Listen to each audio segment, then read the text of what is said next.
बिस्मिल्लाहिर्रहमानिर्रहीम। अस्सलाम वालेकुम। आज मैं आपको विक्स के बारे में टोटके बताऊंगी। अगर आपके चेहरे पे दाने हैं तो विक्स लगाने से दाने खत्म हो जाते हैं।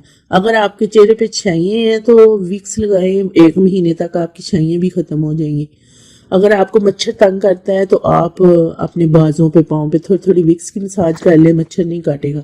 अगर आपके घर में पालतू बिल्ली हैं, वो सोफों पे, पर्दों पे चढ़ती हैं, खराश करती हैं, खराब करती हैं सोफे, तो वहां आप टिश्यू पे विक्स लगा के रख दें, वो सोफों पे नहीं बैठेंगी। और अगर आप रात को खराटे लेते हैं तो वो नाक के पास लगाने से आपको खराटे नहीं आएंगे। अगर आपके सर में दर्द है या ज़हनी डिप्रेशन है तो आप माथे पे लगाएं और मसाज करें तो उससे भी बहुत ज़्यादा फर्क पड़ता है।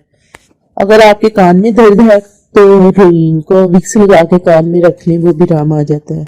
अगर आपके और आपके बच्चों को सर्दी की वजह से सीने में कोई इन्फेक्शन हो गया है तो वहाँ भी आप विक्स लगा के रात को सो जाए, सुबह आपको सुकून मिल जाएगा। अगर आपकी एड़ियाँ फटी हैं, नाखून आपके टूट जाते हैं, खसखस हो जाते हैं, तो आप नाखूनों को खूबसूरत बनाने के लिए इन पे विक्स लगाएं, एड़ियों पे भी लगाएं, तो इंशाल्लाह 2 हफ्तों में आपको फ़र्क साफ नज़र आए विक्स लगाने से। और मैं इसके साथ ही आपको ये भी टोटके बताऊंगी कि आजकल जिन बच्चों के बाल रूखे रूखे और बेजान हैं, वो एक दिन ज़रूर हफ्ते वाले दिन लगाएं कोबरे का तेल, उसमें थोड़ी सी ग्लिसरीन डाल के, तो सारा दिन रात लगा रहने दो और इतवार वाले दिन धो लें। ये ना आपको कुदरती कंडीशनर मिल जाएगा। और बाल हफ्ते में कम से कम सिर्फ 2 दफ़ा धोने चाहिए सर्दियों में। इससे ना जो हमारा कुदरती मॉइस्चराइजर होता है ना, जो हमारे जिल्द से तेल निकलता है ना, सर की जिल्द से, वो ख़त्म हो जाता है रोज़ धोने से। और ज़्यादा गर्म पानी इस्तेमाल ना करें, हल्का नीम गर्म पानी इस्तेमाल करें, इससे भी बाल मजबूत होते हैं। और आपके सर में अगर खुश्की है तो आप दूध लें,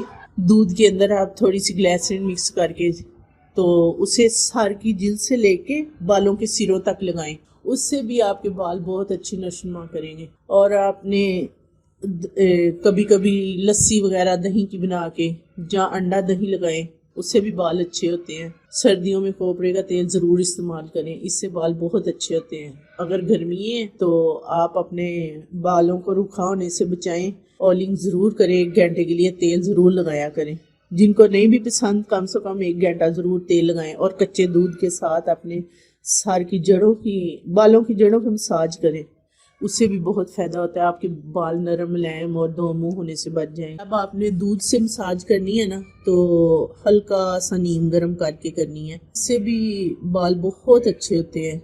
अगर आपने दूध नीम गर्म नहीं ना करना तो फिर एक तौलिया लेके उसको नीम गर्म पानी में डाल के अच्छी तरह निचोड़ के दूध लगाने के बाद बालों को कवर कर दें, और जब आपने धोने हो तब उतारें, इससे भी बाल बहुत अच्छे हो जाते हैं। ये आपके लिए बहुत अच्छा तोहफा है, ये ज़रूर इस्तेमाल करें। अल्लाह हाफिज़।